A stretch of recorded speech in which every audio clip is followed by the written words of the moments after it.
Hello guys, this is Virendra Singh and welcome back at Mastercam Tips and Tricks। Mastercam के इस video में हम बात करने वाले हैं कि किसी भी 3D मॉडल के लिए हम मिनिमम साइज़ की रेडियस वैल्यू किस तरीके से फाइंड आउट कर सकते हैं। मिनिमम साइज़ की रेडियस वैल्यू फाइंड आउट करने का हमारा मेन पर्पस होता है कि किसी भी कंपोनेंट के लिए हम उसमें किस साइज़ का मिनिमम टूल रन कर सकते हैं। तो आइए समझते हैं कि इस कंपोनेंट के लिए हम मिनिमम साइज़ का जो है रेडियस वैल्यू कैसे फाइंड आउट कर सकते हैं।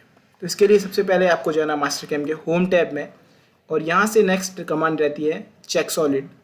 चेक सॉलिड के साइड में जैसे ही आप क्लिक करोगे तो यहाँ पे एक कमांड आती है कर्वेचर। जैसे ही हम कर्वेचर कमांड पर क्लिक करते हैं तो हमारे सामने इस तरीके का एक नया विंडो या साइड टैब ओपन होता है।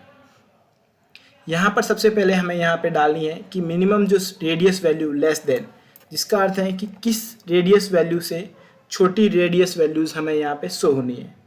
अभी यहाँ पे कुछ देर के लिए मैं इसको यहाँ पे अनमार्क कर देता हूँ और मुझे यहाँ पे जनरेट करना है। जैसे ही मैं जनरेट पर क्लिक करूँगा तो मेरे सामने इस मॉडल को मास्टरकैम ऑप्टिमाइज़ करेगा, एनालाइज करेगा और यहाँ पे शो करेगा कि आपके पास 5 mm से छोटी साइज़ की जो रेडियस वैल्यूज़ हैं सारी की सारी ये हैं। तो यहाँ पे जैसा कि आपको यहाँ पे मॉडल में शो हो रहा है कि 5 mm से छोटी साइज़ की जो रेडियस वैल्यूज़ हैं वो सारी की सारी आपको रेड कलर में शो हो रही है। यहाँ पे सेकंड जो है आपको कुछ एरिया फ्लैट पोर्शन भी यहाँ पे शो हो रहा होगा। फ्लैट पोर्शन का अर्थ है कि यहाँ पे वो सारा का सारा पोर्शन जो कि यहाँ पे आपका फ्लैट है या टेपर है, तो वो सारा का सारा आपका यहाँ पे फ्लैट पोर्शन में शो हो रहा होगा। लेकिन जो वैल्यूज़ या जो रेडियस वैल्यूज़ 5 से बड़ी हैं वो सारी की सारी आपको यहाँ पे ब्लू कलर में शो हो रहा है।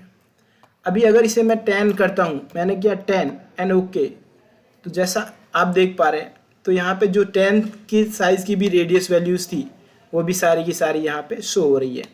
तो जहाँ इस मॉडल के लिए जो 10 रेडियस है R10 है, उससे जो छोटी रेडियस वैल्यूज़ है वो सारी की सारी अभी यहाँ पे मुझे रेड कलर में शो हो रही है।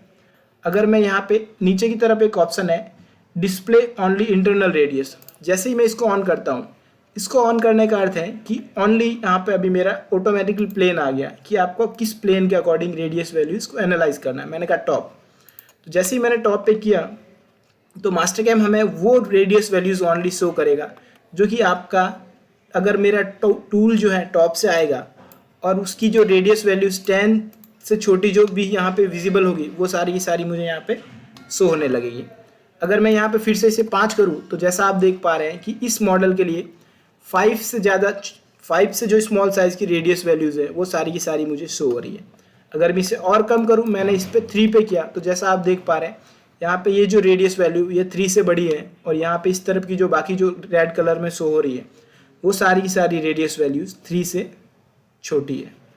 अगर मैं यहाँ पे इसे 2 पे करूँ तो जैसा आप देख पा रहे हैं 2 में भी सेम वही रेडियस वैल्यूज़ हैं, और अगर वही मैं आपको 1 पे करूँ तो जैसा कि आप देख पा रहे हैं कि इसमें जो रेडियस वैल्यूज़ हैं 1 mm से छोटी कोई भी रेडियस वैल्यू नहीं है। अगर सेम, तो जैसा आप देख पा रहे हैं इस मॉडल के लिए जो मिनिमम साइज़ का जो टूल है वो जिस टूल का radius value, corner radius value 1 mm है, वो हम इस कंपोनेंट के लिए फिनिशिंग पर्पज़ के लिए हम यहाँ पे रन कर सकते हैं।